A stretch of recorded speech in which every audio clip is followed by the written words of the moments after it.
Hello বন্ধুরা, আসসালামু আলাইকুম। সবাই কেমন আছেন? আলহামদুলিল্লাহ, আপনাদের দয়ায় আমি অনেক ভালো আছি।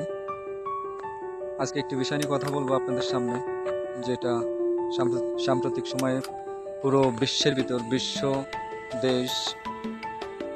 সব জায়গাতেই চলতেছে। আমাদের দেশে বেশিরভাগ দেখতেছি সোশ্যাল মিডিয়াতে, তারপর বাস্তবেও নিজেরাও এলাকাতে দেখতেছি বিভিন্ন জায়গায় মানুষ পরকীয়াতে লিপ্ত হচ্ছে।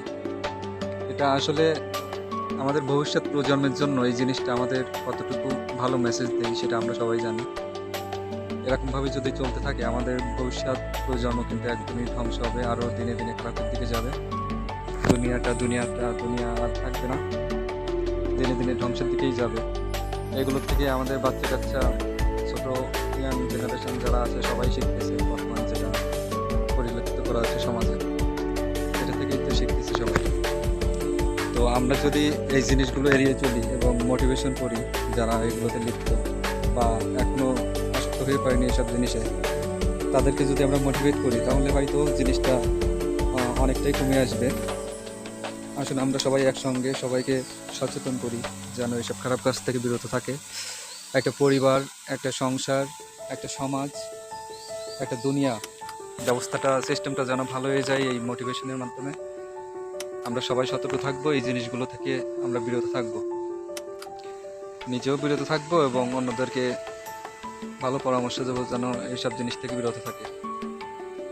আপনারা শুধু আমি না, আপনারা সবাই দেখতে পাচ্ছেন সোশ্যাল মিডিয়াতে, তাছে বাস্তবে সবাই দেখতে পাচ্ছেন না আশেপাশে এলাকায় এগুলো হচ্ছে। এটা কি আজও পর্যন্ত ভালো কোনো কিছু বয়ে আনছে? কেউ বলতে পারবে? পারবে না, একটি লোকও পারবে না। কারণ যে বিবাহ বন্ধনে আবদ্ধ আছে তার সাংসারিক জীবনে কতটা সুখী সেই ভালো জানে। তারপরেও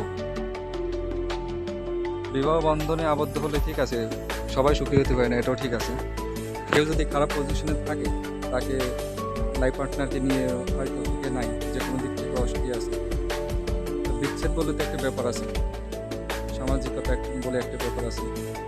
আমরা সামাজিকতার যে সিস্টেম আছে সেই সিস্টেমের মাধ্যমে তো বিচ্ছেদ হতে পারি না? অবশ্যই পারি।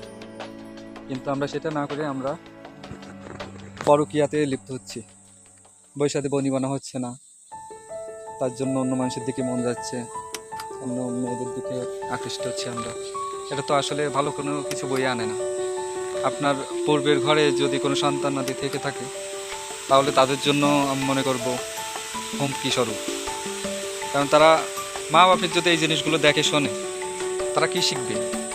তাদের মন মানসিকতা কীরকমভাবে সৃষ্টি হবে, কীরকম কী জন্ম নেবে তাদের মনের ভিতর? তারা আমাদের থেকে কি শিখবে? তারা তো খারাপ জিনিসগুলোই শিখবে, তাই না? সাম্প্রতিক সময়ে একটা ভিডিও ভাইরাল হয়েছে, একটা রাজশাহীর একটা মেয়ে, তার বাবা মা বিচ্ছেদ হয়েছিল ডিভোর্সের মাধ্যমে। বিচ্ছেদ হওয়ার পরে সে ছোটো থেকে বড় হয়েছে, বড় হওয়ার পরে তারও বিবাহ হয়েছে। তার মা বাবা বিচ্ছেদের পরে আবার দুই জায়গায় বিয়ে করছে। তো মেয়েটা বড় হয়ে যখন বিয়ে হয়েছে, তার শ্বশুরবাড়ির লোকজন, ইভেন স্বামীও, সব থেকে যে বিয়ের পরে যে আপন যে লোকটা হয় সেই লোকটাও তার পাশে নেই। সেই লোকটাও তার এই সমস্ত কথাবার্তা, পুরোনো কথা তাকে খোঁটা দিত।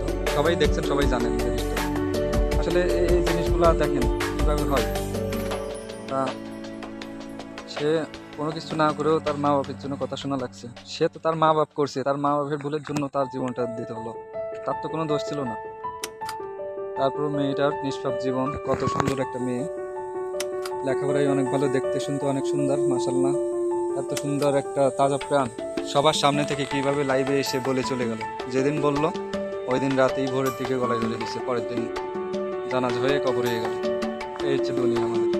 আমরা সবাই সতর্ক হই এই জিনিসগুলো থেকে এবং ভালো একটি প্রজন্ম, ভালো একটি দেশ, ভালো একটি সমাজ গঠন করি এই জিনিসগুলো থেকে বিরত থাকি, তাহলে সব দিক থেকেই ভালো হবে আমি মনে করি। সামাজিক বলেন, পারিবারিক বলেন, সব দিক থেকেই মানুষের চিন্তাধারা সব কিছুই ভালো হবে। তো সবাই ভালো থাকবেন, আমার জন্য দোয়া করবেন যেন সবার সঙ্গে মিলেমিশে চলতে পারি।